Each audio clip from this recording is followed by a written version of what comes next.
Hey, everybody.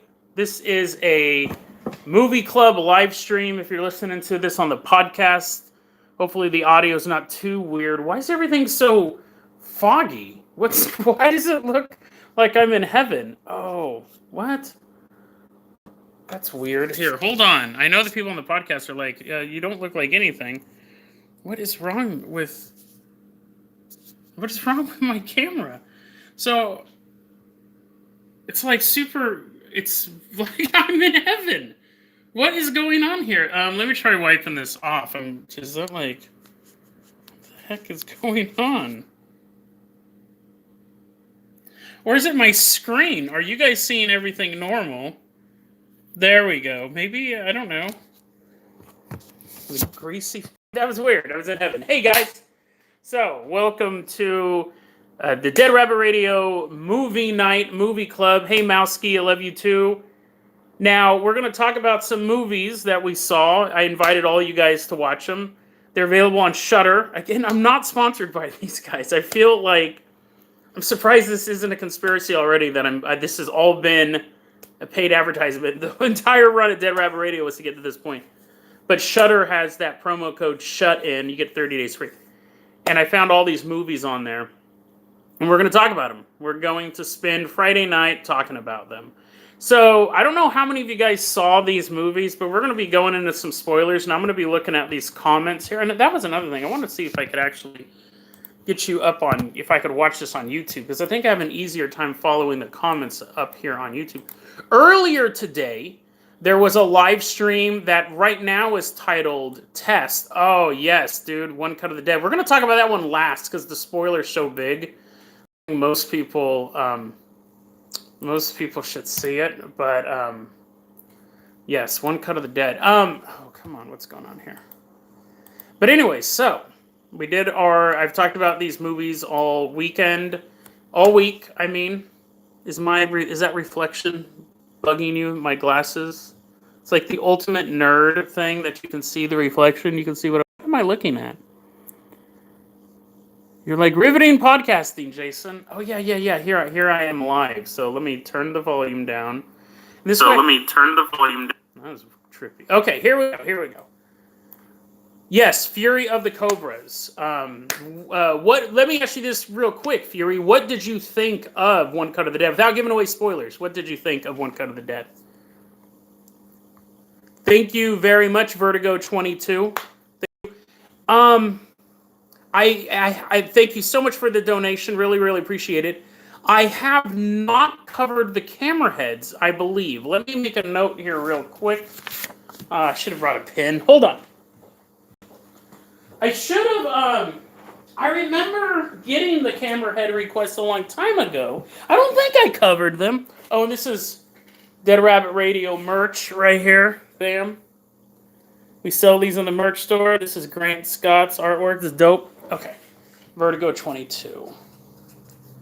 Camera heads. I have the notes. I have, like, the websites and stuff on that. But what happened to your dog, dude? Like, did you lose him like he ran away? Or, this is my personal. But yeah, no, but on a lighter note, oh, I'm sorry, dude. I'm sorry. I'll double check on the camera heads. I don't think I've done it, and we can get it fast tracked for you. Sorry about that. Sorry about you, little puppy guy. Barfy Man, it might be a reoccurring thing. We'll see how it goes. And then, yeah. I feel the same way, Fury, about One Cut of the Dead. So, hey, honey, so let's go ahead and move on to, so let's talk about some movies. So the first movie we watched, hey, Salvax, the first movie we watched was The Room. The Room, not the Salvax, we're doing movie. We watched a bunch of movies this week, and we're discussing about them. No, thank you, Vertigo. Yeah, I'm glad that I'm able to put this show on, especially during the quarantine. I'm blessed that I have my studio here, and everything was just kind of ready to go. It sucks, financial situation is always kind of rusty, but I'm glad that I could be putting this stuff out for you guys, and I think you guys helped me too. All right, Barbie Man's wearing his merch shirt too. I think you guys are helping me out too. So, and also I want to give a birthday shout out to my friend Petra. Petra turns 19 today, and she's celebrating it in quarantine. That's no fun, but she's with her mom, and she's having a good time. But The Room, dude. So this was the setup for The Room, and what's funny is this is what got me to subscribe to Shudder in the first place. I kept seeing commercials for The Room on YouTube. Now, The Room is a story about this man and this wife, husband and wife. They buy a house in the middle of nowhere, classic haunted house thing, right? And you have, it's just a really nice house, but they start to notice there's some weird stuff about it. The wiring's really weird. And then they find like a room, like just a room behind a wall. It's one of those things where they're peeling off the paper. They open the door, and it's just a room. It's an empty room that had obviously been hidden for some reason. And he's in there. The guy's in there, and he's, trying to replenish the house, repair it, stuff like that. And he's drinking in the room, and he's empty. And he goes, I wish I had another bottle. And then the lights dim, and then another full bottle of liquor appears in the room. And basically, the setup, the first act is them discovering the room and wishing for stuff and it appearing in the room. And that's interesting. The problem is we don't know how long it takes, what the time difference is between them finding the room and then them moving into Act 2. Was it a night? Was it 3 months? We don't know. And that's kind of important because what starts Act 2 is she's trying to have a kid and she can't. They've been trying to have a kid. She's had 2 miscarriages. So she asks the room for a baby. So the little baby appears, the little baby boy appears, right? So it's a really interesting concept. And so the couple starts fighting. He goes, dude, you can't ask for a baby. Like, we asked for, they're like eating escargot, and they're like pouring it's millions of dollars in this room. They have space suits, they have NASA suits, they're jumping around. They can do whatever they want. Anything they can think of, this room can duplicate. He creates a human boy. Around the same time, the guy also finds out the previous owners were murdered like 20 years ago. So, dun, dun, dun, like classic horror movie thing. What we find out is if anything leaves the house, it does sound like Vertigo, it does sound like a monkey paw thing. If anything leaves it's basically like what you wish will destroy you. If anything leaves the house, it ages immediately. Because at first he has to go into town. He wants to find out more about the murders. He finds out the murderer is at an insane asylum, and he goes there. And the murderer is like, yes, I did kill the people who used to be in that house. You should leave now, but you won't, because I know about the room, and I know what it does to people. So the hero, he's just a normal guy. He's interesting in this sense. He leaves, and that's when he finds out all the money he brought is dust. He realizes that the stuff can't leave the house. He doesn't tell his wife that. He wants the baby gone. He wants the baby gone, right? He doesn't not tell his wife. Well, he tells his wife, don't take the baby outside. And she goes, why not? And he goes, just don't take the baby outside. And they're not having the best relationship. So what does she do? She immediately takes the baby outside and begins to get older. And he locks the door because he doesn't want baby. The room is Thanos. Yes, he can snap. You can wish for half the universe. That's actually interesting because I guess it would be contained in the house. So it wouldn't give you the ability to destroy everything. But could you wish the room away? Anyways, now you have a baby. Now it's a 10-year-old kid. And then they kind of realize what's going on. The movie is and I'll just spoil it if I'm going to give the spoiler away because this was like a movie review / synopsis thing, movie club thing. Because like when you do a book club, you just don't discuss the beginning of the book. The movie is interesting. We don't know how much time is really passing. At one point when the kid's around 9 or 10, he goes, I've been trapped in here for months. And they tell him that you can't go outside because there's like a germ out there, which is actually quite fitting. You can't go outside, you'll die. And so he You probably could do, Vertigo says it sounds like a good idea for a television show. You probably could do an anthology on this, showing what it does to different people. But anyways, the kid finds the room. The kid finds out about the room. And he goes, so they're going in there and they're making dresses for themselves and money, and they can make food and water and whatever they want. The kid goes in there and he wishes to be outside. He creates a brand new reality. It's an endless forest with a snowman sitting in the middle of it. So at that point, the dad's like, dude, we got to kill this kid because he knows how to use the room more than we do. And he has a good point. He goes, because see, whatever you create in the room can exist in the house. It just can't leave the house. And so he goes, what if the kid makes up a dragon? We have a dragon flying around our house. It'll kill us. Like, this kid can think of anything. They had never thought of, oh, let's make it Washington, D.C., or let's make it, under the water. The kid just broke the game like that.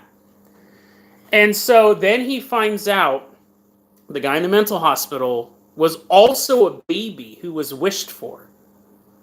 And if the person who made the wish dies, the wish can leave the house. So the kid goes, my mom wished for me and she wanted me to actually have a normal life, so she killed my dad and then killed herself, and then I could leave, but I got blamed for the murders. And his name was John Doe because they legally didn't have a kid.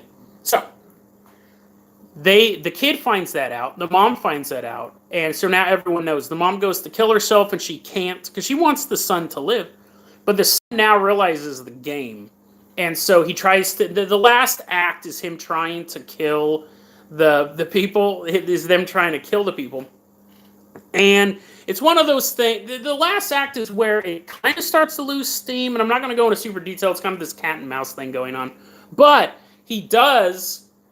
He can create whatever reality he wants. He beats him up, knocks him out, drags the mom into the room. But the room now is a perfect replica of the house.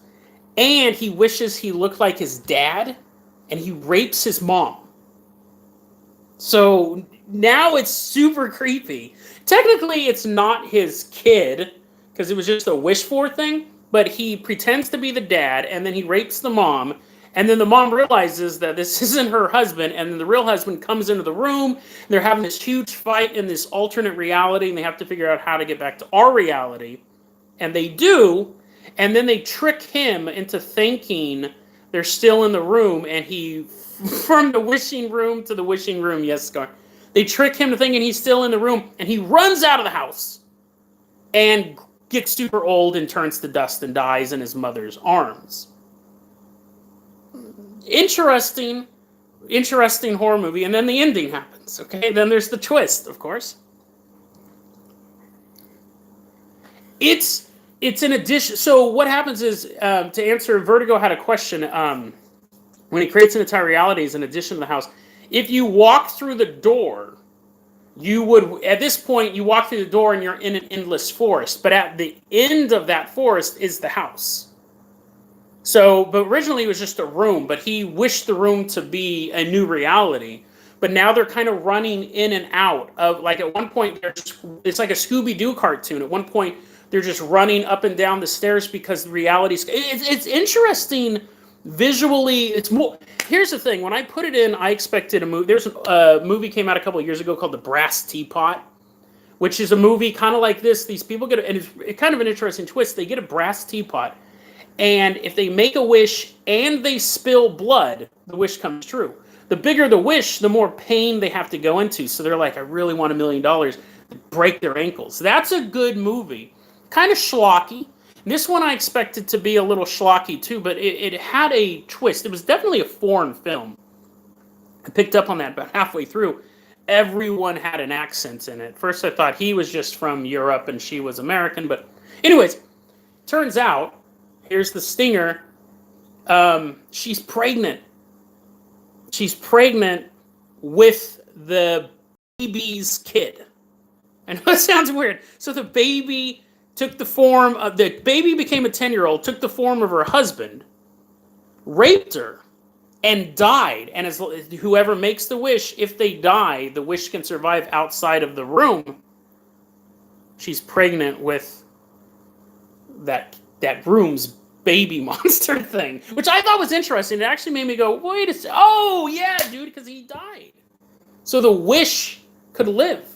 And then you wonder, is she ever going to tell the husband or something like that? So I thought that was it. That was a good ending for that movie. That was The Room, though. That was The Room. I hope you guys had a chance to see that. I think that's one of those movies that even if you kind of knew the twists and the turns, it's still kind of an interesting movie. It's not super fast-paced, but it's well done. And out of the 5 movies that I watched, I would probably rate that the 4th best movie. The 4th best movie, but that's only because the other movies were so good. Let's go ahead and move on to Seoul Station. Now, have you guys seen Train to Busan or Seoul Station? Have you guys ever seen? Let's start off with Train to Busan. Actually, have you guys seen Train to Busan? Honey, I recommend The Room. It's a pretty interesting. Train to Busan. Yes, Tikis. Train to Busan. Scar TV, the environment was endless. Once you're in the room, you could they at one point they're wearing astronaut suits and they're jumping around. They could have wished to be in deep space. They didn't think that. But the kid has a limitless imagination. He totally broke the room. Train to Busan is easily tied for best zombie movie ever made. Now, okay. You got to give props to Night of the Living Dead. That movie scared me so bad. I was 15 years old. It was on American Movie Classics, and they showed stuff like Casablanca and the Treasure of the Sierra Madre, like old black and white stuff that I didn't watch back then. I barely watched today. I was home alone. It was a Saturday. I was a janitor working at a church. And it was 2 p.m. and Night of the Living Dead came on AMC. And it terrified me. I was vaguely aware of zombies when I was a little kid. Return of Living Dead and Return of Living Dead 2 came out of theaters and the commercials scared me. But I was vaguely aware, really, of what zombies. I was 15 years old and I watched Night of the Living Dead. I remember when I first started watching it, like my dad was in the living room or mom was in the living room. But as I'm watching it, like people just kind of get up doing their own thing and the sun is setting. I had to go to work. I was watching it before. I had to walk 2 miles to work. Never seen that movie before. It terrified me. I was glued to my seat. I never thought that back then they made anything that gory. Anyways, and then I walked to work. And I had a total fear of zombies ever since. So I think to me that's the most influential zombie movie. But when we talk about like zombie movies outside of that, Dawn of the Dead, the remake, the Zack Snyder Dawn of the Dead movie is fantastic. Director's Cut's even better. If you can get Director's Cut on DVD, all of the supplemental stuff, it's amazing. Train to Busan, Vertigo, it's right here.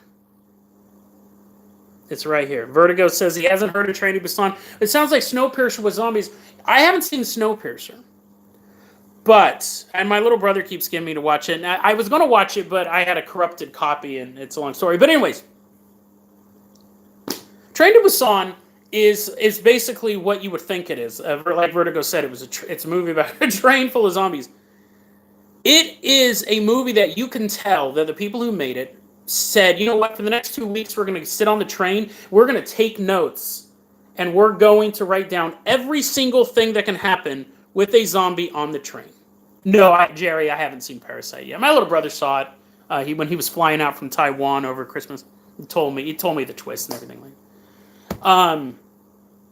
There's a scene, of course, in the bathrooms. There's a scene that takes place between the cars. There's a scene that takes place in the overhead luggage bins. There's a scene that takes place at the main like dock with all the trains. There's a scene that takes place in a tunnel. There's multiple scenes that take place in a tunnel. You can tell that they really, and the reason why I like that is, you go into a mall and you think, what would happen if zombies attacked right now? You're sitting at home. What would happen if zombies attacked right now? The people who made Train to Busan really thought, if I was on a train and zombies attacked, what would happen? And they replayed that scenario. Every single thing you can think of on a train happens in this. Train to Busan is action-packed. Big Boss, yeah, we may keep doing stuff like this. Oh yeah, it's going to stay up as far as that goes, and it'll be on the podcast as well. Train to Busan is action packed, and it's one of those creepy things about zombie movies that I really kind of terrifying me about zombie movies. It starts off so normal, and Dawn of the Dead did it great as well. People are kind of going about their business, and there's little hints in the background that something's happening. A news report. A mass fight breaks out at downtown as 4 people took on 5 cops, and then they kind of move past the television set. To the point where when the train is just starting to go, what happens is this little girl, her parents are divorced, and she's been begging her distant father, her father who's all concerned about work, hey, smelly punk rocker, who's super concerned about work, she's been begging him, please take me to Busan to see my mom. Fine, I'll do it. And so they get on the train, and just as the train starts moving, the little girl's looking out the window, and she sees one of the ticket takers get tackled. But she's too small, she can't really see over the window, see what happens. She turns to her dad, and her dad's sleeping, and the train's just like... Super creepy. Super creepy. And what happened was one infected person sneaks on the train. And these are Dawn of the Dead zombies. Dawn of the Dead zombies. David asked if I watched the REC franchise, the REC franchise, and thanks for liking the show too. I have. I've seen all of them. I saw the wedding one. I saw the prequel. I guess they're making a new one. They have like 3 of them, 4 of them. There's an infected one on the train. They climb over each other. They run. They contort their bodies. You like that little action? They contort their bodies all around. Super vicious zombies. Very violent film, which I'm not, at this stage of my life, I'm not like, oh, it's got to be super gory. But there's a lot of emotional violence. You get to know these characters pretty well. And they start sticking their neck out for each other. What I like about it is Dawn of the Dead takes place over the course of like 8 months or something like that. And this one takes place over the course of a trip from this city to this city, which is really, really interesting. Yeah, Vertigo. Quarantine. Yeah, there was 4 REC films, and I did see Quarantine. I did see the American remake. The 4th REC one was the plane, right? Was at the airport. There was the first 2, I think, were in the hotel. And then, I think, I'll get to that in a second. And then they had the prequel of the wedding. I think the last one was at an airport. Train to Busan, I believe, is on Netflix as well. You can rent it on YouTube. I think you can actually watch it on YouTube for free, I think. But Train to Busan is excellent. It's an excellent zombie movie. It's super intense. It does not let up until the very last frame. There's a scene where there is a guy who is a bad guy. He is a bad actor. He, not as a terrible actor, but he's not a good person. And he gets his, he doesn't get a redemption, but it's so sad. I'll give away a spoiler, because again, talk about spoilers. That movie doesn't have so many spoilers, right? Because it's just a zombie movie. This one guy who's a really bad guy, he finally gets bit. He turns to the lead actors and goes, I actually wrote down the quote. It's terrible, because he's been doing stuff the whole time to get people killed. This guy is like, I'm the CEO of this company. You need to get me here, and I'm super important, and that guy's infected. We got to lock him out. He's constantly doing stuff to get people killed. And then he gets bit. Okay? And then he doesn't know he's bit. He's slowly getting infected. We see it. He doesn't see it. And he looks at the protagonist. He looks at him, and he goes, I'm scared. Just want to go home. My mom is waiting for me, and I have to see my mom. You're like, oh my God, oh. And the dude's like, you're infected. And he's like, no, I'm... and it's so human. It's so human. He's not just a bad guy because the movie needs a bad guy. He needs to see his mom. He's like, my mom's in Busan, And like, he's probably like, that character is probably like in his 50s. I'm in my 40s. I totally feel that, man. Like, it just like, in a time of emergence. I remember once I was having this super bad anxiety attack, and I thought I was going to die. Had to be like in my I probably was in my mid 20s. I woke up, my heart was beating so fast I could see my shirt moving. Someone died. Called up 911. I was talking to the ambulance. I was like, "Can you come down here? Like, my heart's beating so bad. I don't know what's going on." And they're talking to me, and they're like, "Just stay on the line." And I remember thinking, I just want to talk to my mom. I just want to talk to my mom. Because I thought I was going to die. I thought I had minutes left. And in that moment, all I wanted to do was call my mom and hear my mom's voice. So when they give that to a victim in a zombie movie, why he's been so evil, he just wants to see his mom, dude. Ugh. It's rough. It's rough, dude. That is a rough... That's great for a zombie movie, because when have you seen that in a zombie movie? Dawn of the Dead, they had a bad guy. They had a guy who was kind of behind the scenes, kind of being a jerk. And his character was, oh, I'm a jerk. And you have to listen to me because I have the boat key. This one, it was in that 10-second scene, you realize why he's been acting the way he does, because he just wants to see his mama. But I do like Tickus's comment. He said, the last word that man says as he looks at the camera and says, like and subscribe to Dead Rabbit Radio, and then winks to the camera. That would be great. But that's all I'm going to talk about Train to Busan, because again, yeah, like Error B was saying, what can you spoil about a zombie movie? Just that there's zombies. What was that? Oh, that's my phone. I did not foresee my getting messages. Let's move on, though, to the prequel of Train to Busan, Seoul Station. So Train to Busan came out first, and then a couple months later, Seoul Station came down. Now, I don't know if I'm pronouncing that right. It's the capital of South Korea. It's Seoul, right? Seoul. The guy who directed Train to Busan is actually an anime director. He's only done animated films. Train to Busan is his first movie, and they're getting ready to do a sequel. So I'd recommend watching these before that. So that makes sense why Train to Busan is so dynamic. There are so many good set pieces in that. And the zombies are just like a force of will coming at you. Seoul Station, he also directed. And that, as well, has that combination of... It's a slower movie. Seoul Station is a much slower movie. And Tickus just said Seoul Station had a great twist. I didn't see that coming at all. It has an amazing twist.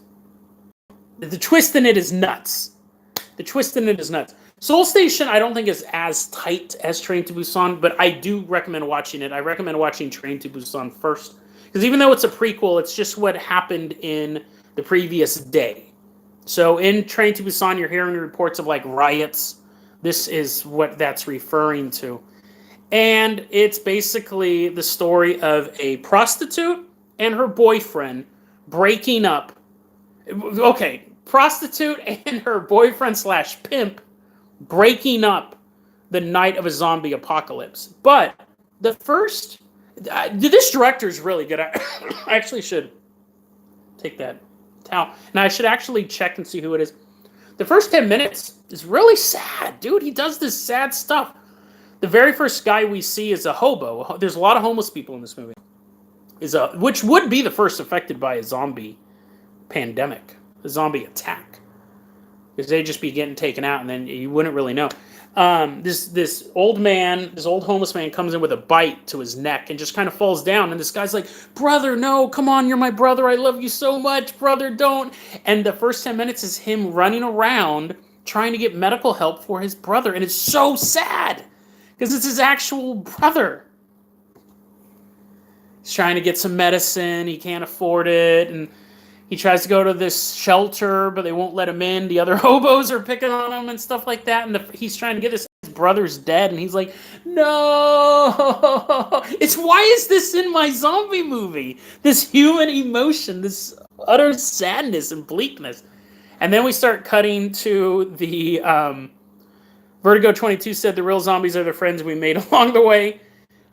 we cut into meeting this young girl who was like a prostitute, and then she tried to get away, and she met this boy, and then the boy found out that she used to be a prostitute, so he goes, well, why don't you prostitute for me? So he's like at a gaming center, and she's prostituting. She's like, I have bills to pay, like da da da da da, and he breaks up with her, and then zombies attack. Now, her dad sees a posting online of his daughter. And some guy at work is like, hey, this is your daughter, right? I don't know why the guy was trolling for young prostitutes, young women prostitutes.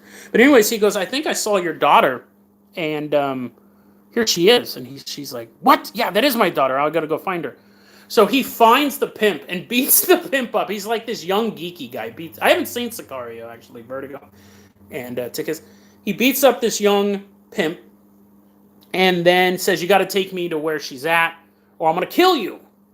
And so the movie is the girl, and she teams up with another hobo, the first hobo that gets killed by his brother, but the zombies are attacking everywhere. It does have a lot of zombie scenes in it. It's just not as tight as Train to Busan. And then so we have the young girl, and when I say young, she's like in her 20s, because again, I'm older. She's not creepy young. She's like in her 20s. But we have the young woman, the hobo, on their adventure. They're trying not to get murdered. But again, you have these interesting things like what would the police do, and then the military gets called in, and you have all this stuff, basic zombie stuff. Here's the twist. If you don't want to know the twist to Soul Station, turn the volume off for about a minute or two. Because I'll tell you what, when I put my hand down, I'll stop talking about the twist, because it is an interesting twist. Lil Ugly, I bought that on a past live stream. Okay, here's a twist to Soul Station. She does end up surviving, and she gets into this model apartment building. There's no people whatsoever, so she's totally safe. She passes out. And the boyfriend and the dad find her. Now, the whole way this has been going on is that she's been calling up the boyfriend, and the boyfriend's like, me and your dad are looking for you. Where are you at? And sometimes she knows where she's at, and sometimes she doesn't. And she's been scratched at this point, too. So we know she's doomed, but they don't really know the rules. They figure a bite will do it, but they're not really aware of the rules.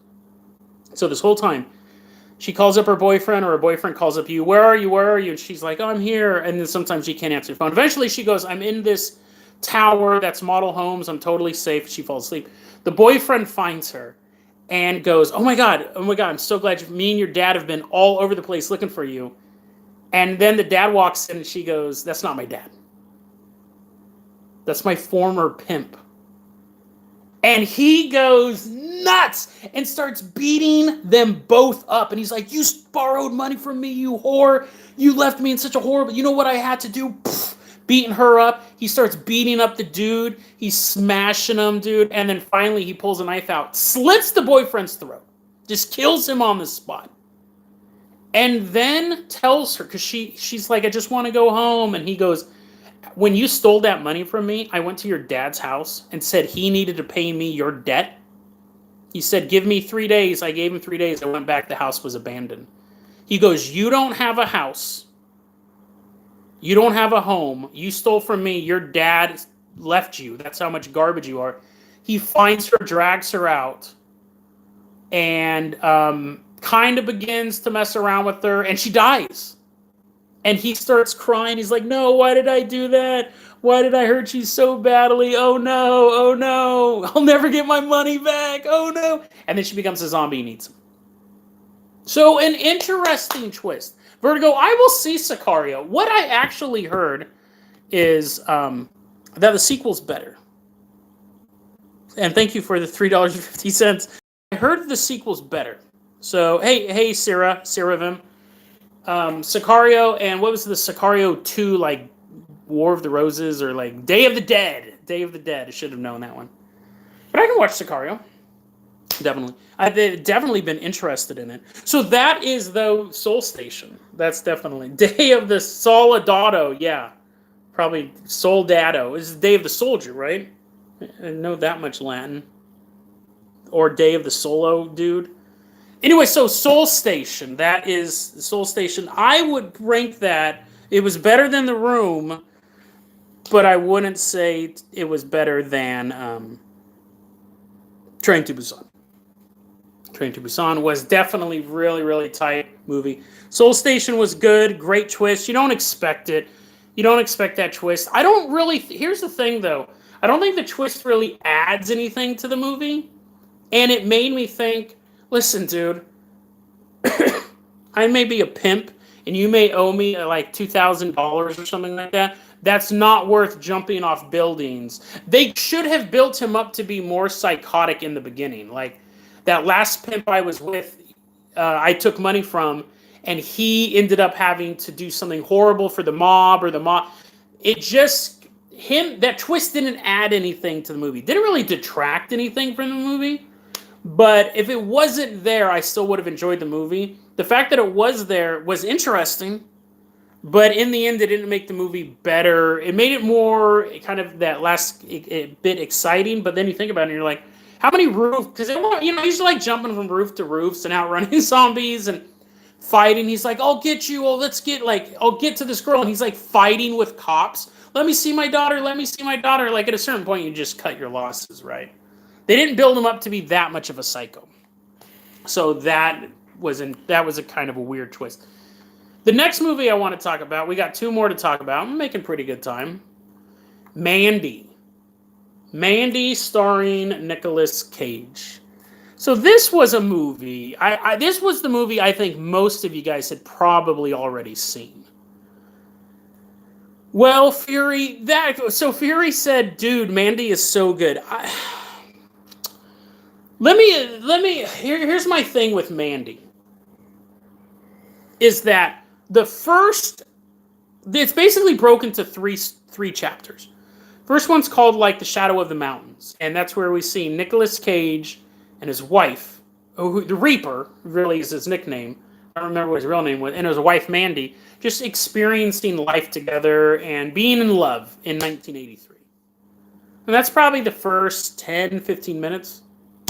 And then we have the second. Seraphim, I watched 5 movies this week, so we're going over some movie club stuff. The second story is called like Children of the Night or the Twilight Children or something like that, and we see the story of this cult, this really weird religious cult, and this is when the movie really gets good, where we meet this guy. His name is like Jonah or Jonason or something like that. And he has this cult that actually is like legit, like they have real powers. And he sees Mandy walking down the road one day. And he's like, I need her. I feel naked without her. I gotta have her. And he tells, one thing I love in movies and in real life is when bad guys get what's coming to them. Like people, Jeremiah Sand, Fury of the Cobras, thank you. That was the villain's name, Jeremiah Sand, thank you. I love it when bad guys get what's coming to them. So he has this cult, and he's like, well, do you have the flute of Abraxas? And the guy like pulls out, it's really surreal visuals. He pulls out like this little conch shell, and the lights are all changing and stuff like that. And Jeremiah's like, good. And he goes and sacrifice the fat one too. I'm tired of that guy. And I was like, it's funny because I'm thinking that fat guy I'm not cheering the fact that the fat guy dies, but I love it when people who engage in bad stuff get. In real life, I don't want people to get, sacrifice the demon, stuff like that. But like all these guys are perverts and they're all going to meet their end. But I'm like, yes, okay. So like this guy's total pervert. He's probably seen a bunch of people died and totally liked it. He's going to get sacrificed and totally fine with that. So anyways, they go to Mandy and the Reaper's house.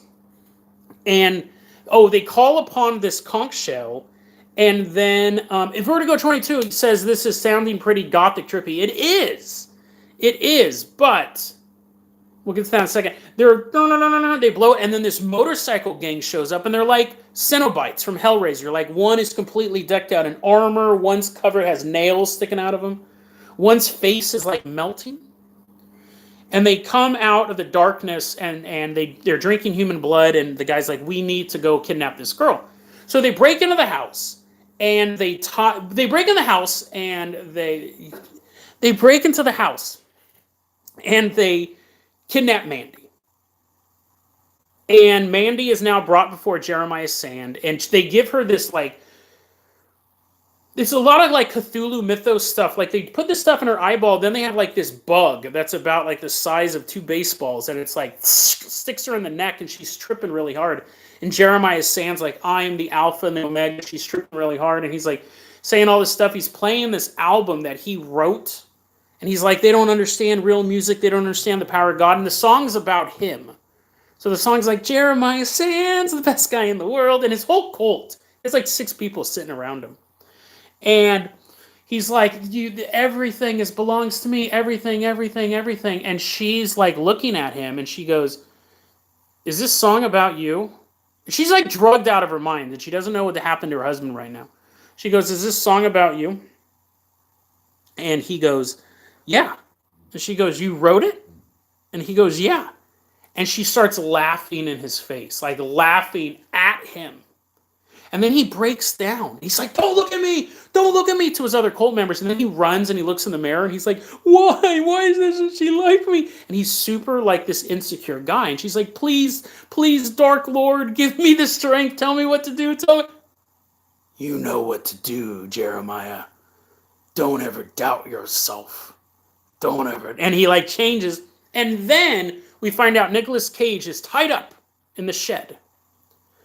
And they come out and they said, your girlfriend laughed at us. And we're going to stab you in the side like Jesus. And then we're going to put your girlfriend in a sleeping bag so we don't have to pay a stunt woman. This is where the movie started to fall apart for me, okay? So I know a lot of you guys really like this movie. This is where the movie started to fall apart for me. We're going to get a sleeping bag and put something in it so we don't have to pay an actress to actually be set on fire or have some sort of stunt team. They put her in the sleeping bag. They light it on fire. They burn Mandy in front of him. And he's like, no, no, no, no, no, no, no, no. And then they leave. Now, at this point, I'm thinking, oh, Mandy really wasn't in the sleeping bag. She's still alive. Because why would you put her in the sleeping bag? Why wouldn't you just set her up? How would he know that she's actually... No, she's really dead. She's really dead. And I thought that was going to be the twist, that they broke her eventually and she became a member of the cult, or he was going to go on this thing and eventually he'd have to choose saving her or getting total revenge on this group. Nope. She died. They just didn't want to pay a stunt woman to roll around in flames, so they just set a sleeping bag on fire with some sort of motor in it that's slow. As it's on fire, the sleeping bag's like... So, anyways... But it's still, I'm into the movie because right now it's 100% set up like an old school Stephen King novel. If you've ever read Dr. Sleep, the sequel to The Shining, that's what this felt like, but a better version. This cult that's on the road doing all this stuff. So now the movie Mandy starts. Those are the first 2 parts. Now we're in the movie called Mandy. And we find out that Nicolas Cage is basically Ghost Rider. Like, this is where the movie really falls apart because it basically becomes a movie where he goes to this shack and he goes to like his Whistler character. This guy's like, oh, I knew you'd be coming back, Reaper, so I saved your crossbow and I built these bolts. Here's 2 arrows. Here's 2 arrows that'll cut through bone. And then he builds a giant scythe, like a giant Grim Reaper thing. There's a scene where he's like, making this giant, and I'm still into it because I don't know how the movie's going to turn out. It's like, oh, okay, now he's going to go get revenge. So that it's insane biker gang that they called forth with the whistle, it was just a bunch of regular bikers on acid. The guy's like, oh yeah, dude, a long time ago some bikers took some really strong acid, and ever since then they've been like doing. I'm like, they're monsters. The one guy has bolts sticking out of him. How did they know how did they know when don't burn? One guy's face was melting, but it turns out they were just like regular, unless I missed something. When the dude was explaining that, he's like, they were just a bunch of regular bikers till they took some really, really strong acid. I'm like, what? So anyways. So the next hour of the movie is Ghost Rider. He even is using chains. He's like, whoa, whoa, whoa. He's setting people on fire. So he shoots one member of the biker gang with an arrow and then decides to try to run him over. And then the car flips and he gets knocked out. And then they tie him up again. So he's already killed a member of the gang. They already tied him up the first time, which was weird. They didn't just kill him. Second time, they tie him up again, and they're like, "You have a death wish. We're gonna we're gonna do this to you for a bit." And then he gets loose, and well, it is the gothic trippy version of Saints Row, is what Vertigo said. He ends up killing the biker gang, which, here's the thing, I didn't care if he got revenge on the biker gang. Here's how I would have done it. I would have not had him fight the biker gang at all. Or you could have had him call the biker gang and finish off the last guy or something like that. I had no emotional connect, because the biker gang just showed up in their house, and then they get tied up. And then they're gone. I wanted to see him fighting the people who actually killed his wife, not their accomplices. But you spend 20 minutes fighting these guys, and then he just kills the cult. Like, they're just ordinary humans. So you have him fight like these monsters who were ordinary. And then he's like, chopped them up. There was one guy who had like a giant blade. That's who Fury of the Cobra is just talking about. This guy's watching porn, and he has, instead of genitals, he just has a giant blade. And it's like, what are you doing watching porn, bro? You can't, it's just a giant blade. Like, how are you even having any stimulation from that? He ends up killing all those people, and then Nicolas Cage goes, oh, you know what I should do? I should do some of this acid that I know turned them into monsters. So the Nicolas Cage is like, has acid, becomes Ghost Rider, he's flipping chains around, has a chainsaw fight, which is straight from Texas Chainsaw Massacre 2. And then they blew the biggest. See how I'm. So at this point, I kind of starting to lose interest in the movie. He's running around. So Tika said Mandy's a psychedelic version of a Super Nintendo side-scroller beat 'em up. That the second half of it is. The first half of it, I felt this is a true horror movie. This movie scares me. These type of people and these visuals and the idea of calling forth the dark. Hey, honey's leaving, but thanks for being here. Really, really appreciate it. The first half of the movie was scary. Second half of the movie was a side-scroller beat 'em up, like Tika said, and not a great one either, because it's just he's going for. At one point, this woman, the whole fight was like, this woman goes, "Oh, I can totally make love to you so good. I'm the best lover," and then he just walks in her room holding her head. Like that's not even a fight scene, bro. She was like 60 years old. Anyways, they blew the biggest moment in the movie, the ending. The ending. He corners the cult leader. Now, we already saw the cult leader have a total breakdown when he was confronted by being laughed at. He walks in, finds the cult leader in his thing, and the cult leader's like, "You can't come into my..." Basically like a professional wrestler. "You can't come into my world, Reaper. I am God. You can't stop me. No, you're here because I put you on a divine journey. Now you will come and be blessed. You will be born again by my love. You will become my newest disciple." And then Nicolas Cage grabs him by the head, and he goes, "Oh my God, please don't kill me, don't kill me, don't kill me, don't kill me. I'll suck you off, bro. Please don't kill me. I'll do anything." And I'm like, that is awesome. That's awesome, because you had this guy who's been leading this whole cult. We already saw his personality break once. And now in the front, because think about the reason why I love that moment is how many of his victims kneeled in front of Jeremiah and said, "Please, I'll do anything. I'll do anything. Please, please, please, I'll do anything." And Jeremiah show no mercy. And now Jeremiah is at that point. "Please, please, please, please, please, don't hurt me, don't hurt me. I'll do anything. I'll be gay for you, whatever. And that is perfect. And then he goes, no, I'm the Satan's spawn. I'm so strong. You'll never defeat me, even if you kill me. They gave him a moment of redemption. He went out on top, and Nicolas Cage squishes his head. If the Reaper had killed him 5 seconds earlier, that character would have been dead, a pathetic man. So why did they give him that? No, if you kill me, I still killed your wife. Nothing can change. Take that out.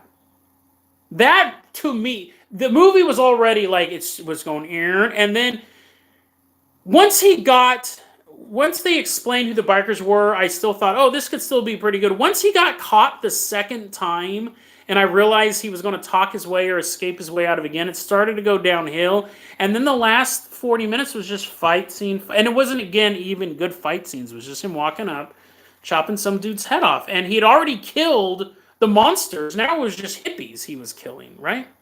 Yeah, Peter, we're talking about men. And so why? But again, at that ending, I thought, how many of Jeremiah's victims pled for their life? I'll do anything, just please spare me.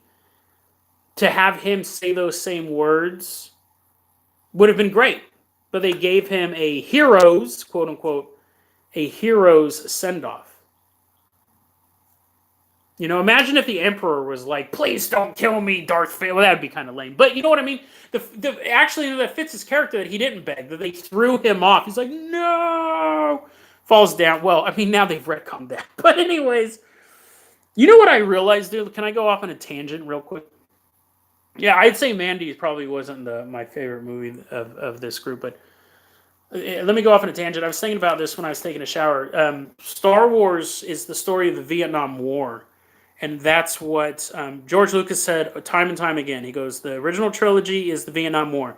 It's about an indigenous, unmechanized fighting force defeating the most advanced force ever. Because when I was growing up, that's what Vietnam was to me. I was watching these kids in the jungle taking on tanks and jets and winning. I mean, they held their own and they eventually took over the country. They didn't win battles and they won the war, but that's just because America pulled out. But anyways, Star Wars was the Vietnam War. And he says that on his commentaries for the movies. He's not... See you later, Vertigo. I will check out Sicario, and I'll look at the camera heads as well. You gave me both of those. I really, really appreciate that. The prequels is the rise of Nixon. He said that when you have people in power and people constantly giving... He's totally on the record of saying this. This isn't some film theory conspiracy thing. When you have filmmakers, when you have people who are constantly be given power, they're going to get more and more corrupt. He saw Emperor Palpatine as Nixon, and so that played into the whole Vietnam War thing. So, what is this new? What is the new? I think that's one of the problems with the sequel trilogy and why it seems so disjointed. The original movies were based on this thing that he had gone through. Like right there. I have not seen any of the new Star Wars movies at all. I haven't seen any of them. I haven't seen Solo, which I actually heard was pretty good. I haven't seen Rogue One. I watched The Mandalorian, and that last episode is hilariously bad. I like that show. I know I was talking about it a lot on the podcast, and I mentioned the last episode was really bad. Really bad. But, Barfy Man says that Palpatine is supposed to be Trump. I don't think they thought that far through. Honestly, I know they were using words like the Resistance, and they were liking this stuff, but I don't think they thought it through politically. I know some of the writers of Rogue One were making political comments, but I don't think they weren't thinking it as thoroughly through as George Lucas was when he was planning out the original trilogy and the prequel trilogy. Which, don't get it twisted, he made the stuff up as he went along. He made the stuff... Well, okay, Barfy Man said it was a joke, but I think some people did think that. Because they had the Resistance and da-da-da-da-da. But I think that... I think that's a problem with the sequel trilogy, and I don't feel like I missed anything. I did watch Attack the Block the other day. I do like that young actor. What's his name? Boyega. Is it Jonathan Boyega? But anyways, no, Attack the Block was good. I thought the ending was a little rushed. But, yeah, Yeah, and I've seen a little bit of Force Awakens, and I liked Poe Dameron, and I liked Finn. I kind of liked the buddy. They could have done a buddy cop movie type of thing with it, but I don't know. I don't know. But let's talk about a movie I actually did watch. I haven't seen those movies. I know everything about them. I was a huge Star Wars fan growing up. Now I'm a big Star Trek fan, but I'm not watching any of that stuff. I tell you what, I would have started watching Star Trek Discovery, honestly, if it wasn't a prequel. I know it's not a prequel anymore. I now know it's in the future, but I would not watch. I don't really like prequels, especially Star Trek prequels. I'm a huge fan of Deep Space Nine, of Voyager, stuff like that.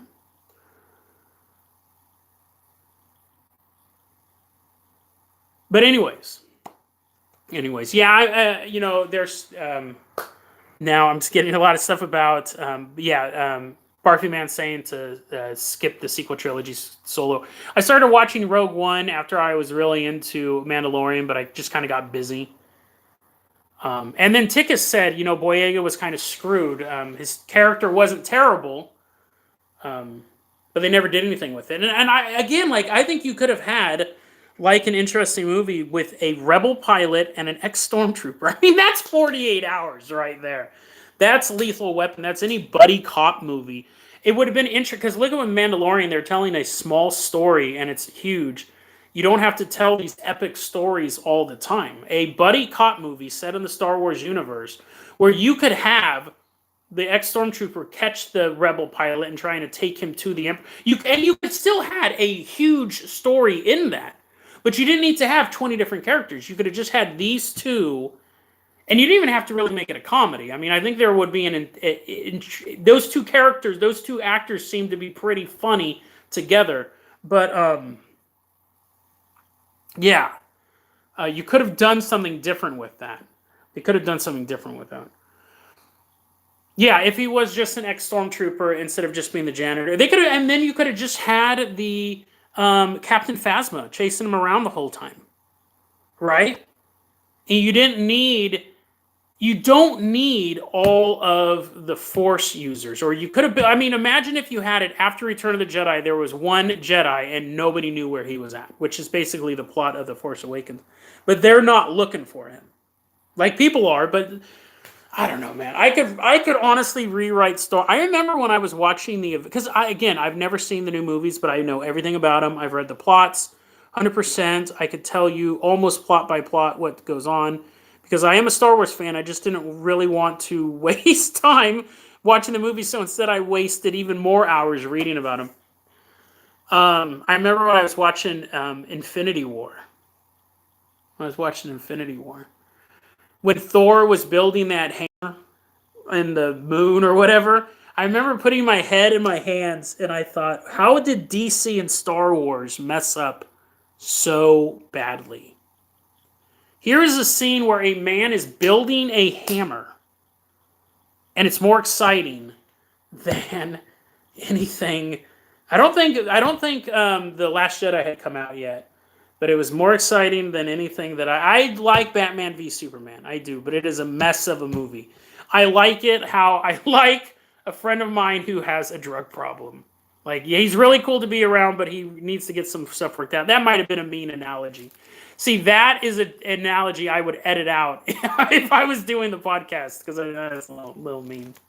But you know what I mean? Batman v Superman is a mess. I do enjoy it. It has a lot of stuff I enjoy in it, but I remember thinking, how did they mess up so badly? Infinity War is close to a perfect comic book movie. The end game sucked so badly that I try not to think about it that much. And I haven't seen a superhero movie since. A Marvel movie since. It was so bad. So bad. Super disappointed. Fairy Grant asks, did you like that communist Superman movie? Dude, Superman Red Sun is dope. Superman Red Sun. If Superman crash landed in the Soviet Union instead of Kansas, what would have happened? Movie's interesting because it takes place over the course of 60 years, which you rarely see movies take place that long. It's really good. It is really good.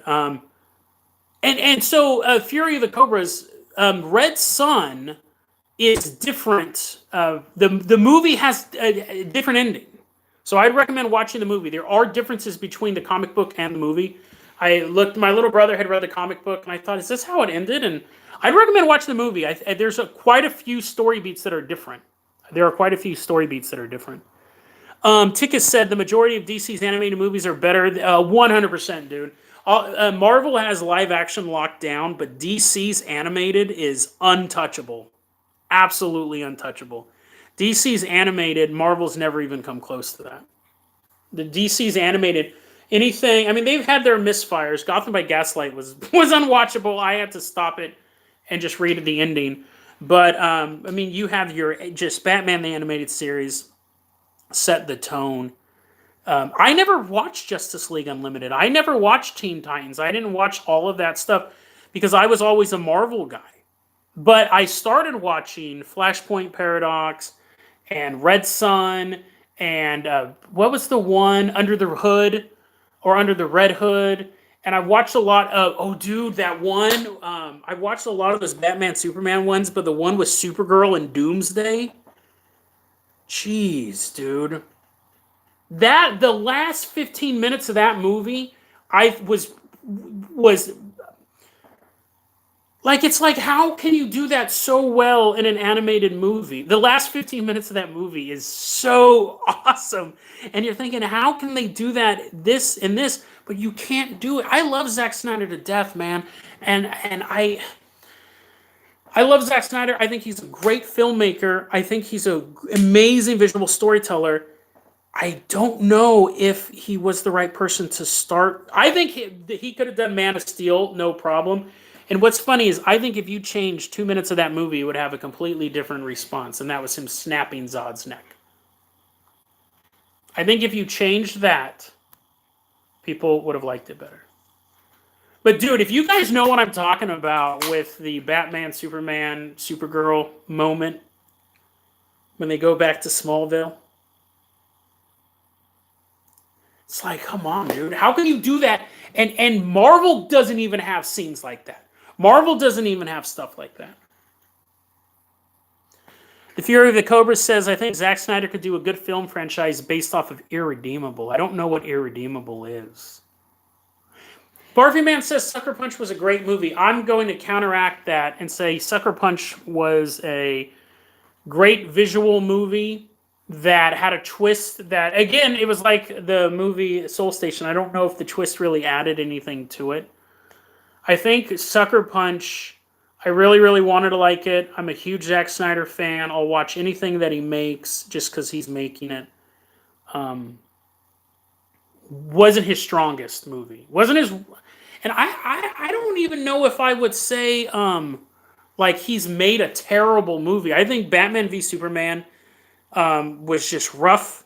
It needed some polish. I've never seen the director's cut. I think Justice League needed that Snyder cut.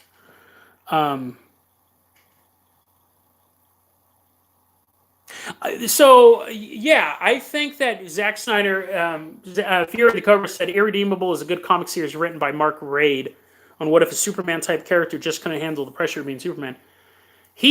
Zack Snyder, when he makes comments of, if I was directing a Batman movie, Bruce Wayne would get raped in prison. That's how dark I'm willing to go. That's totally fine. I don't think you should be. I don't. And he actually said that. And I get it. I get where he's coming from. In a real life situation, if Bruce Wayne was thrown in jail because he was globetrotting, like in Batman Begins, remember he goes over there and he's in jail for a bit of time, he would have been assaulted, right? In a real life situation in a foreign prison like that. But I don't want to see that in a Batman movie, right? But he actually said that. So I get where he's coming from. He's like, I can make it that dark. But I don't think we want that in a Batman movie. If you had another movie about a vigilante hero, sure, 100%. Totally down. Totally down. Now, speaking of Irredeemable and Incorruptible, have you guys seen Brightburn? The the movie about the kid who crash lands in Kansas, but he's a psychopath. It's basically Superman's origin story, but he's a psychopath. That is the story of Brightburn. That was a movie that I just watched probably about a week or two ago. And Ticket says Brightburn is a fun romp that is close to how I would describe it. It wasn't great. It was better than mediocre. It was okay. The last 5 minutes is really dope. It could have been a short film. The last 5 minutes shows him blowing stuff up and carving his initials and like wrecking trains and stuff like that. And then they show in this universe, I'm spoiling it because it's like the end credit thing. There's like an Alex Jones type character doing this news report. He's like, the government's trying to cover up. We got this kid flying around in the sky shooting beams out of his eyes. We got some other guy knocking over submarines. And they show like this photo of like this Aquaman type character. You got a woman coming out using her rope, hanging people. And then they show Crimson Bolt from the movie Super, that Rainn Wilson film, where he was like the vigilante who just got sick of shut up crime and he's bashing people's heads in with a pipe. They show him and you're like, that's cool. It's like an evil Justice League. There we go. That's a 5-minute thing on YouTube. I could have just watched that. Anyways, that's not really giving the whole movie away. The movie was just kind of... Super was a better movie than Brightburn. Super was really kind of an interesting... And it's so funny. Actually, I want to go back to Byron Bulb's comment here. Snyder should do a Punisher movie. I could see Snyder doing a Punisher. You know what's funny? There's two superheroes that you don't need big budgets for. There's basically three, and you could probably argue more. Punisher, Batman, Daredevil. All three of those you could do super cheap. Now you could start saying like, yeah, Luke Cage and stuff like that. Luke Cage, sure. But they don't have a Batman. You can make a cheap Batman movie. Because the most money you would use is stunts. With this, dude, I'm super excited about my homie Robert Pattinson being Batman, dude. Like, I'm excited about that. And this Batman, I've been following the story. They shut down production right now, but I've been following Batman a lot. It's going to be a gear-oriented Batman. It's going to use a ton of gadgets. They showed the Batmobile. It's just a car. They showed the Bat motorcycle. It's just a motorcycle. Super gritty, realistic thing. But they're showing the sets. There's blimps. So they're thinking it's going to have a Batman the Animated Series feel. The director's a big fan of the Batman television show. The old 1960s television show. He doesn't want to go campy with it, but he likes the gadgets. That bat symbol looks like it comes out and he might be able to throw it. I'm really looking forward to it. I'm not a guy who's sleeping on Pattinson because I slept on... I'm old. When I was a kid, when they announced that Michael Keaton was going to be Batman, I remember our family was like, what? Mr. Mom? Oh, this is going to be horrible. Michael Keaton is Beetlejuice. Oh my God, this is going to be so bad. I slept on Michael Keaton. I slept on Heath Ledger hard. I slept on Heath Ledger. I thought he would totally suck. And I remember watching the commercials for... I hated Batman Begins. I didn't like it at all. I saw it and I was like, oh, this is super boring. This is dumb. I didn't like it. I thought the beginning was really good. Him training to be the ninja and then him fighting the mobsters, but then all the scarecrow gas and I don't have to kill you, but I won't save you. I was like, what? And so when The Dark Knight was coming out, I really love Heath Ledger as an actor. But I was like, what? This movie looks so dumb. These trailers, he's just standing in the middle of the street shooting a machine gun. Like, oh, he's a real threat to Batman. Heath Ledger's a pretty boy. This movie's going to suck. Saying that up until I remember, well, he passed away. I remember that was a thing. And I was like, oh my God. I kind of felt bad. And then Dark Knight's great. I think it's probably the best superhero movie. But, and then Dark Knight Rises sucked. But anyways, and now I can go back and kind of appreciate Batman Begins a little more, but I wasn't into it. Yeah, the Dark Knight Rises was... did I ever tell you guys on the show about my weird Dark Knight Rises experience. Did I ever tell you guys about that? Well, so I'm sitting. If I have, someone say it, and I'll stop telling the story because I don't like repeating myself. But I went to go see Dark Knight Rises opening night because Dark Knight was so good. This movie could be terrible, right? So I went to go see The Dark Knight Rises, and it was a marathon. So I watched Batman Begins, I watched Dark Knight, and then Dark Knight Rises starts. And we're maybe, I don't know, maybe I think it was towards the very end of Dark Knight. I'm at the theater here in Hood River, right? And we're just sitting there. I'm drinking my Coke, watching the movie. I'd seen the movie Dark Knight at this point probably like 7 or 8 times. And all of a sudden, massive rainstorm out of nowhere just splits the sky open. And it's hitting the roof so hard. It sounds like someone just ripped the. I mean, you just hear like hundreds of thousands of raindrops hitting at once. It was louder than the movie. So we're sitting there and we just hear all this stuff. You like these sound effects? You always hear them on the podcast, but now you can see me make them. It's coming down hard. It's so loud and so hard. People are getting out of their seats and going out of the exits, the exits by the side of the theater, and looking out, and they're coming back. They're like, now people are talking loudly over the movie. Dude, it's raining super hard out here. It just opened up, and I remember getting like a weird feeling. It's like, this is weird.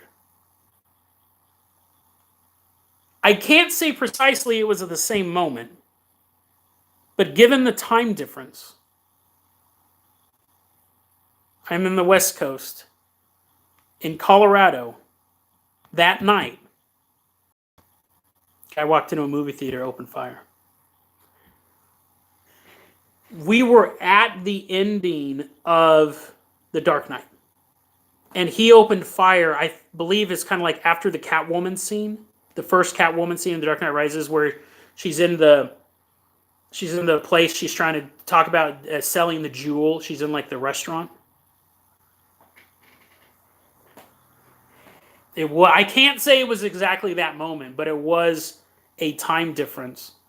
And Barfy Man said God was crying. That's what it felt. Now, it was just really weird.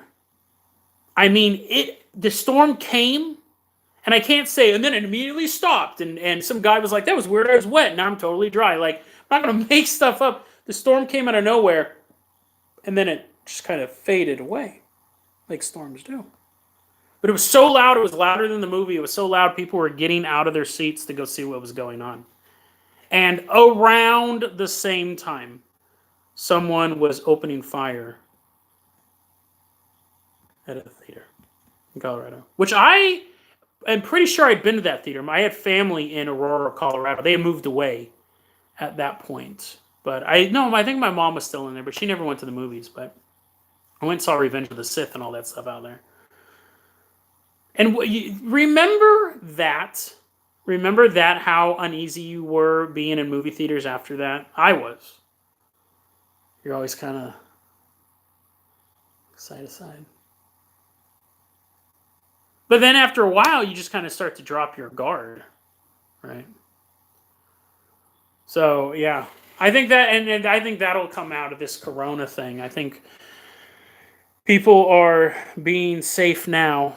And I think things will return back to normal. I know a lot of people are saying there are going to be jobs that are gone permanently, but I hope not. And I think that those jobs that do disappear, I think they'll be replaced by different jobs. I was saying earlier, I think we're going to see the outdoor business boom after this. But I mean, that doesn't really help. Somebody who's working at a bar or something like that. I don't know. I try not to think about that stuff because it's out of our hands. I just hope that it works. Let's talk about the last movie that we have on our list, and actually it was the best movie I'd seen all week. What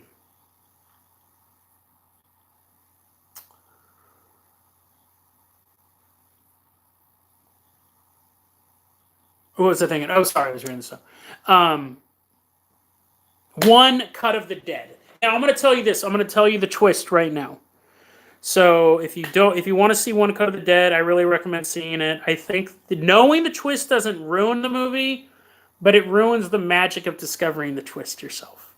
Now, I talked about this. I'm a huge fan of Red Letter Media. Don't get Legoland, Sephori says too sometimes. One Cut of the Dead. Red Letter Media, Jay recommended this on Red Letter Media. Huge fan of that podcast or YouTube show. Blackheart Cinema actually has a new episode out of their YouTube show. Let's give them some subscriber love too. They need more subscribers. So anyways, but One Cut of the Dead. It's a single shot, single take, no edit zombie movie. And the setup is this. This guy's shooting a zombie movie in one take. See how I said cut? I realized I can't edit this. A guy's shooting I say cut in real life now too. The Fury of the Cobras said probably the most fun they've ever had watching a zombie movie. I would agree. One Cut of the Dead is this. This guy wants to shoot a zombie movie. He gets these low-budget actors and stuff like this to go to a house or a factory in the middle of nowhere and says, let's start shooting this movie. And he starts off by being like, you're not getting the acting right. You can't do it right. Come on. We know you could do so much better. What's going on? And then real zombies show up. Real zombies begin attacking the cast, and at one point, there's this guy just sitting there, and they're all discussing it. It's there's the makeup artist, there's the star, the actress, there's the actor, the actress, and then there's camera crews sitting around. This guy's sitting there. They know zombies are real at this point. They've already been attacking people, and this guy's just sitting there, and he's sitting on this bench in the background, and they're all arguing about zombies. And then he's like, I can't do it. I'm getting up, and they're like, thank you, Fury of the Cobras. Thank you for the donation. It is the best movie.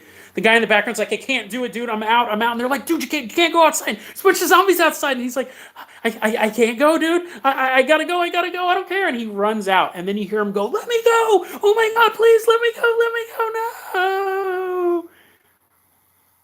And so they're like, oh no, he's been eaten by zombies. And then they start coming up with a plan, let's try to get to the car. So then they try to run outside, and there's this crazy zombie chasing them, and then one girl gets scratched. And they don't know the rules of the zombies, right? That's always the thing in these zombie movies. Is it something where a bite gets you or a scratch gets you, or does it have to be actual blood transfer 28 days later or whatever? They don't know. She gets a scratch. The makeup artist is she's a self-defense. She's teaching herself self-defense via YouTube and stuff like that. So she's well, we're just going to have to kill you then, right? And they're like, no, be calm. And she's like, oh, I'm calm. I'm dead calm. She starts chasing them. Now, it's all still done in one single take. And eventually, the woman, the makeup artist, is trying to kill the girl. And the guy's trying to protect the girl. And the woman we just do this long shot of this screaming girl's face as she's watching this fight between the boyfriend and the woman, and then the camera goes back and the woman has an axe through her head, and the boyfriend is now the girl's like, I don't even want to be with you anymore, you're killing people and stuff like that. And then he gets bit, and then at the ending, the director the whole time was I should have said this earlier, the director was haha, I knew that this place used to be a experimental lab for zombies, and I knew the only way I could get the perfect performance out of you is to bring real zombies. So I created this thing. He said that earlier in the movie. That wasn't some big twist. I created this thing. And so he was throwing zombies at the people. They get in the car, they're safe. He opens the door, throws a zombie in, and goes, action! Because he's trying to get this perfect look of fear in her face. And in the ending, she kills the boyfriend. And then, because he had become a zombie. And the actor was like, no. You were supposed to, the script was he eats you. You broke the script. You didn't do it right. And then she murders him. And then she walks to the roof, and there's this bloody pentagram. And that's where they created this ritual to summon the real zombies for the fake zombie movie, One Cut of the Dead. roll credits. That's the first 30 minutes of a 2-hour-long movie. So you're watching it and you go, I know this movie's like an hour and a half, 2 hours long. Why there's credits? Like it's just, and it was all done in one single take. That 30-minute horror movie's done. So the credits roll. Yeah, Fury the cover said I had to check my time. Yes, and Sephora loves my murder sign language. If you watch the live stream, you can see that. And then the movie starts. We cut to about a month earlier, and there's this guy sitting at this production meeting, and they go, we're starting this new thing. This is a Japanese movie, by the way. It's all subtitles, but it's one of those movies you forget that it's subtitles. He's sitting at this production company, and they go, we're going to start this new zombie channel. And for the first show, we want a half-hour-long, live, single-take zombie movie about a director who makes real zombies show up. So the movie is totally fake. And the next hour is them planning, plotting, and then shooting the movie. It becomes a comedy. The first half hour is a straight up, there's funny moments in it, but it's a horror movie. It's super gory, and the zombies are constantly attacking them. The next hour is everything that happens behind the scenes is they're planning to shoot a live zombie movie in a single take. And so you see the production meetings, you see like all these people, like they're barely competent in what they can do. The guy who plays the director in the movie he gets in a car accident. So the director of the movie actually has to play the director in the movie, and his wife, who's a crazy actress, has to play the makeup artist in the movie. And they go, why'd your wife stop acting? And he goes, oh, she gets too into her roles. So when he goes crazy, she really starts beating up the zombies. Like there's one point when you're watching the first half hour, she's doing these jump kicks and she's jumping these, she's like kicking and when you first watch it, you're like, whoa, dude, she kicked that guy hella hard. And then she runs up and she kicks another dude hella hard right in the chest. And then a third guy she kicks hella hard right in the chest. And you're like, whoa, that's some pretty good stunt work. In the movie, we find out she's so crazy. The actors get a little earpiece thing and they're like, dude, stop her. She's off script. And they're like, hey, please, no, get back to your position. And she's kicking him super hard. And that dude, so when you're watching the first movie, there was when that guy was sitting on the bench and he just, I remember watching and go, why is he just sitting on the bench? Everyone else is super panicked about this stuff. Like, why is he just sitting there? And then he gets up, he's like, I gotta go outside. It's like, what? That's kind of dumb. And then I started thinking, well, maybe he's figuring he can make a break for it or something like that. And then he goes outside and you hear the zombies attack him and you're like, it's kind of weird. We find out that actor, because again, it's live single take, they can't do any editing. That actor can only drink a certain type of water. And if he drinks the wrong type of water, he gets diarrhea. So he drank the wrong type of water 30 minutes before the movie started. So the reason why he was sitting on that bench, we see now from a different angle, he's like, oh my God, I gotta go poop so bad. I gotta go poop so bad. Gotta go poop. And they're shooting this movie. And he's like, screw it. I'm up. And he goes to leave. And they're like, no, don't leave. There's zombies out there. Because it wasn't in the script. He wasn't supposed to die for another 10 minutes. And he's like, I gotta go. He runs outside. Now, when we first saw the movie, we just hear him from inside going, no, please, let me go. And you think it's the zombie? Yes. He's screaming because he's pooping his pants. We now see outside like a bunch of like assistants holding him down. And he's like, oh. And then they still have to make the movie. So the makeup artist is having to put on makeup as he's pooping in the corner. It's like, dude, it's so funny. It's so funny. And that there's just so many points. I really recommend watching it even knowing the twist for two reasons. One, now that you know the twist when you're watching it, I think you'll see more stuff and go, that's weird, why are they doing that? That's weird, why are they doing that? There's so many points in that movie where I was cracking up. And it's super heartwarming. Because really at the core of it, after we get past the movie One Cut of the Dead, it's a story about fathers and daughters. The director has an estranged relationship with his daughter, and one of the actors also has an estranged relationship with his daughter. And it was so sad because the actor One of the zombies kept acting super weird. It's because he was super drunk. He was alcoholic. We find that later. First, you're watching, and you're like, "Why is that zombie acting so weird?" You have this scene where this alcoholic actor is like, "I'm not drinking for the rest of the shoot," and the director's like, "That's good. That's good." The actor opens up a book, and there's a picture of his daughter on the front of the inside of the script, and he goes, "This is what keeps me going. This is what keeps me going." I missed her last birthday because I was so drunk. She doesn't see me anymore because I drink, and I hadn't seen her in so long. I got nervous she was coming over, so I drank. I slept. And I was like, oh, I've known people with abuse issues like that, man. Like, what a heart wrenching moment, dude.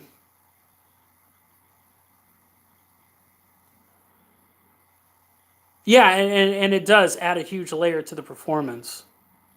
Um, oh, he's talking about that. Yeah, there's one point the zombies start throwing up on people, but then it finds out it's just the alcoholic dude throwing up on people. When they had taken the throw up out of the script, when the zombie starts throwing up, it's because he's drunk. But yeah, there's just moments like that, those quiet moments. And again, it's a kind of a throwaway moment, but then it kind of builds from there. Movies, Soul Station's about family relationships as well, but in a bad way. Train to Busan is about fathers and their kids as well. But One Cut of the Dead is the best movie I've seen this week, and I'd say, see, I don't list One Cut of the Dead as one of the best zombie movies I've ever seen because I think it kind of transcends that. It uses zombie as a motif. Shaun of the Dead is a zombie movie because if you took the zombies out, then it wouldn't exist. But One Cut of the Dead, you could have done the beginning as any sort of single take haunted house movie or single take action movie or or sporting event or whatever. You could have had another gimmick there. It being zombies aren't essential to it. But definitely the best movie I've seen this week, and it might be one of the most interesting movies I've seen in a long time. David Luna asked earlier, "Have I seen any Takashi Miike films?" I've seen almost all of them. Now I don't know what his most recent stuff is, but there was a time where I was watching a lot of his stuff. If you want a visionary horror director, you're not going to do any better than Takashi. And he's done Happiness of the Katakuris, which is one of my... it's the best zombie musical ever made. Again, transcends the zombies, transcends musical. Ichi the Killer is... yeah, Barfy Man just mentioned that. Ichi the Killer is brilliant. Audition... I knew about going into it, and I thought it was kind of boring, honestly. We did that one called like Channel Zero, not this television show. He did one about a family, like a reality show Family. I believe he did Sukiyaki Western Django. If he didn't do that, that one's brilliant as well. Seen a ton of his stuff. If I pulled up a list, I don't think I saw Spiral, but I don't know if he...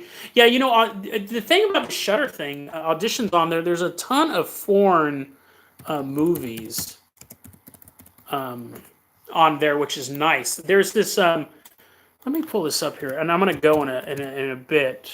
But let me read you the synopsis of this movie I think I'm going to watch on Shudder. Super weird. Visitor Q, yes. Yes, that was the one that I was thinking of. Was that the one with the family? You know what movie I really want to watch, but I'm super scared? I'm too scared to watch it, dude.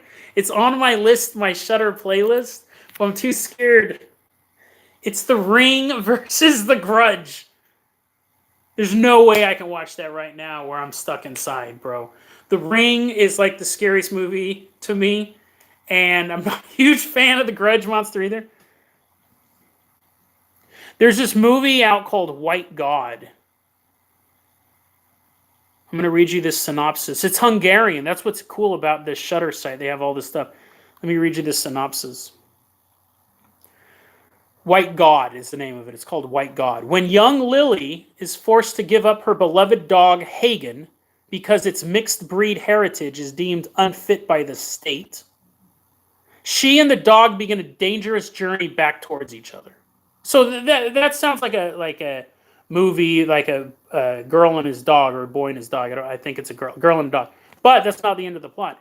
At the same time, all the unwanted, unloved, and so-called unfit dogs rise up under a new leader, Hagen, the one-time house pet, who has learned all too well from his masters. In his journey through the streets and animal control centers, that man is not always dog's best friend. And so here's the picture. It's like just a bunch of dogs. So that might be interesting, like a dog rising movie. Have you guys ever seen Rubber? About the tire, the serial killer tire? That unironically is a really good movie. Rubber's a really good movie.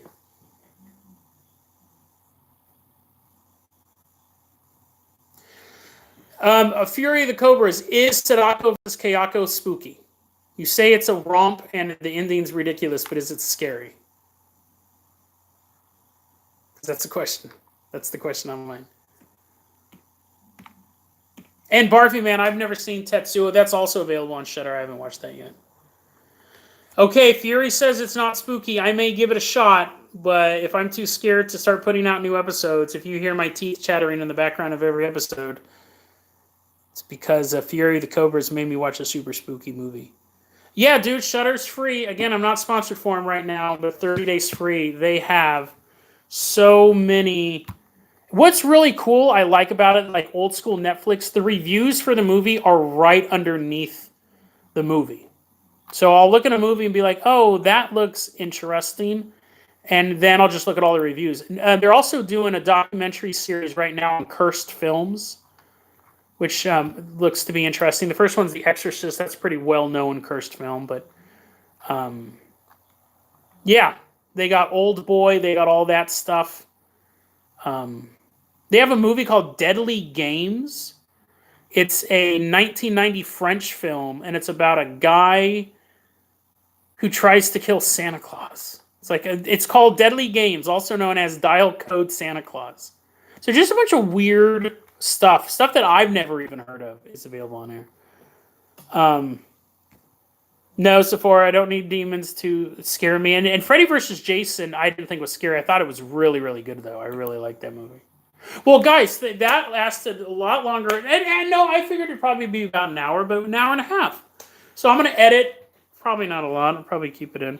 Shutter's $5.99 a month, but right now, if you use the promo code SHUTIN, it's 30 days free.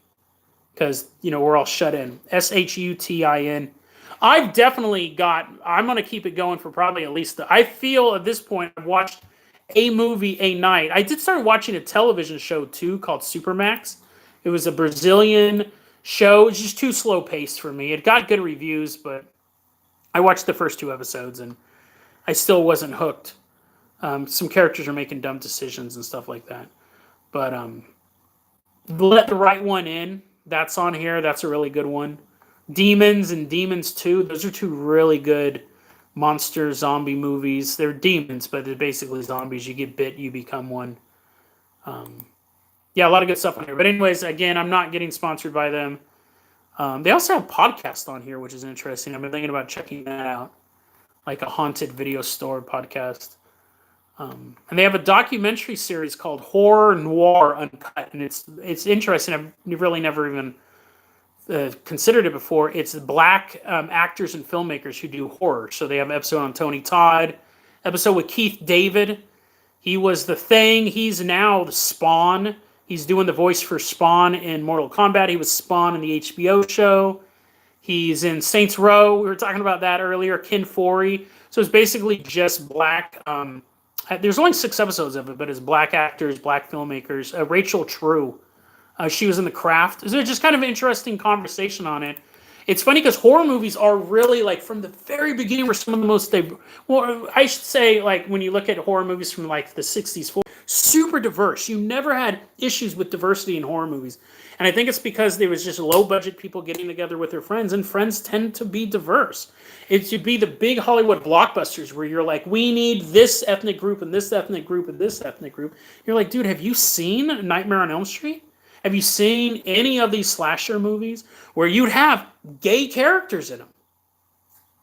and then you wouldn't have stuff like that until like 2010 in some other movie.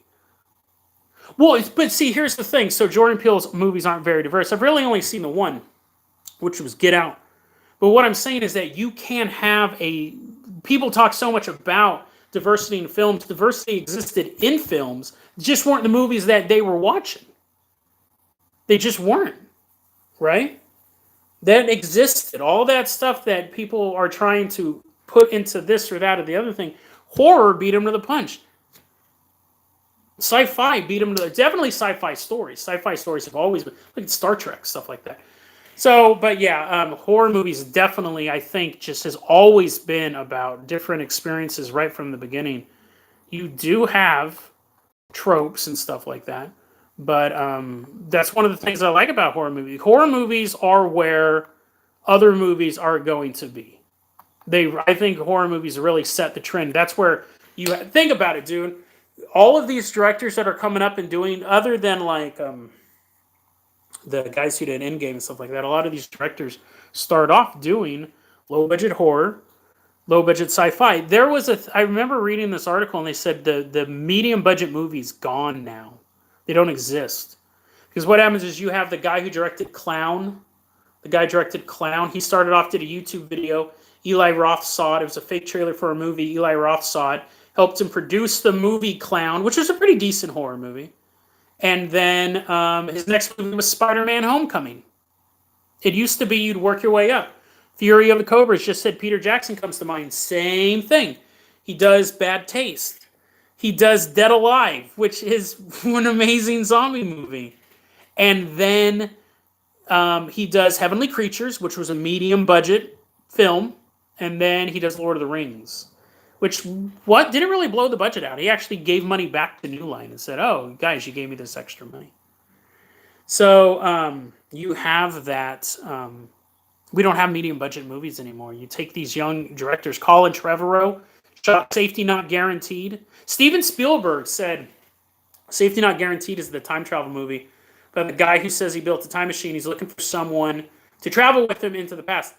And it was funny because they're watching the movie. Steven Spielberg was watching the movie Safety Not Guaranteed, and he was thinking to himself, if this movie ends with him going back in time, I'm going to talk to him about directing the new Jurassic World movie. If it doesn't, then I'm not. And the movie ends with the guys going back in time. And Steven Spielberg mentioned that in an interview, and he says, because that showed to me that he had the imagination. Isn't that weird? One little change in the movie would have affected his career forever. Colin Trevorrow is now an A-list director. I don't know if he's super well known, but I think he's. I mean, he was up in line to do a Star Wars movie. He was going to do the third one until they brought in J.J. Abrams. So Scrimp. Yes, I have been announcing on the podcast the movies that I watched. So we'll be doing that again. I think this was fun for me. I love interacting with you guys. I think it gives some format. Usually when I do live streams, I'm kind of like, what do you want to talk about? So I think we'll try this again at least. Pretty decent turnout because I know I have a lot of listeners in other countries. And it's way later for them. But yeah, no, I had a really good time. I'm glad you guys were here as well to discuss some movies. We'll watch some more movies next week and see if we can make it not an hour and 38 minutes. But hey, guys, I really appreciate you guys coming out, spending time with me. Be safe, be kind, keep your hands washed. If you want to see my crib, I did a live stream just a little bit ago. And you can see my food supply and stuff like that. That video is currently labeled as test.